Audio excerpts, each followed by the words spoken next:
বেকার যত বেশি, চ্যাম্পিয়ন হওয়ার সম্ভাবনাও তত বেশি। ভাবুন তো, বাংলাদেশ চ্যাম্পিয়ন হয়েছে কোনো এক টুর্নামেন্টে, যেখানে পেছনে ফেলেছে ব্রাজিল ও আর্জেন্টিনার মতো দেশকে। ফুটবল খেলায় এটা অসম্ভবই বটে, তবে মাঠের খেলায় না পারলেও সামাজিক যোগাযোগ মাধ্যমের খেলায় নিজেদেরকে আরেকটিবার চ্যাম্পিয়ন হিসেবেই প্রমাণ করেছে বাংলাদেশ। এই নিয়ে টানা দ্বিতীয়বারের মতো বিশ্ব চ্যাম্পিয়নের তকমা গায়ে লাগিয়েছে দলটি, যদিও এই চ্যাম্পিয়নশিপে খেলোয়াড়দের কোনো অবদান নেই। বাংলাদেশের এই বেকার জেনারেশনই যেন দেশকে ফেসবুকে টানা দ্বিতীয়বারের মতো চ্যাম্পিয়ন বানিয়ে ছেড়েছে। এই লড়াইটা মাঠের নয়, ডিজিটাল দুনিয়ার।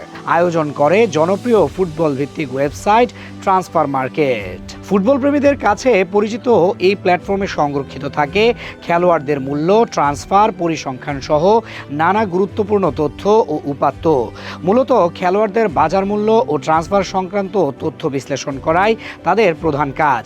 তবে ভক্তদের অংশগ্রহণ বাড়াতে তারা প্রতি বছর ফেসবুকে একটি ভিন্নধর্মী টুর্নামেন্ট আয়োজন করে থাকে। এই অনলাইন প্রতিযোগিতার নাম নেশনস ফলোয়ার্স কাপ।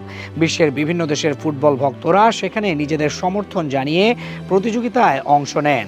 আর গত বছর অনুষ্ঠিত এই টুর্নামেন্টে দারুণ সাফল্য দেখিয়ে চ্যাম্পিয়নের মুকুট জিতেছিল বাংলাদেশ। এবারেও হয়েছে সেই একই ইতিহাসের পুনরাবৃত্তি।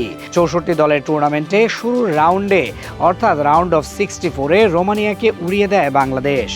1,87,000 ভোটের ব্যবধানে 1,74,000 ভোট ছিল বাংলাদেশের। সৌদির সাথে 1,64,000 ভোট নিয়ে এরপর নিশ্চিত করে রাউন্ড অফ 16। সেখানে আইভরি কোস্টকে হারিয়ে কোয়ার্টার ফাইনালে মুখোমুখি হয় আর্জেন্টিনার। সেখানে বড় ব্যবধানে জয়ের পর সেমিফাইনালে দেখা হয় গতবারের রানার আপ দল ভিয়েতনামের সাথে। তাদেরকেও হারিয়ে দিয়ে ফাইনালে মুখোমুখি হয় ইরানের। বিশ্বের বর্তমান পরিস্থিতির কারণে এই ইরানকেই ফাইনালে নেয় বাংলাদেশিরা। কিন্তু নিজ দেশের বিপক্ষে কি আর ভোট দেওয়া যায়? তাই তো ফাইনালে তাদেরকে নিয়ে স্রেফ ছেলে খেলা করেছে। বাংলাদেশ যেখানে 1,13,000 ভোট পেয়েছে, সেখানে ইরান পেয়েছে মাত্র 13,000 ভোট। এমন বড় ব্যবধানেই তো শেষ পর্যন্ত নেশনস ফলোয়ার্স কাপ ফেসবুকে চ্যাম্পিয়ন হয়ে গেছে বাংলাদেশ।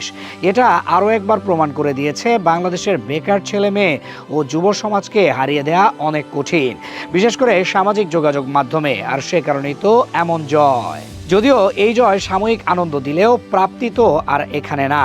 সবার চাওয়া এমন কিছু বিশ্বকাপ মঞ্চে, অন্তত সেখানে যেন যেতে পারে বাংলাদেশ। হামজা, সামিদ, সোমদের কাছে এটাই প্রত্যাশা সবার।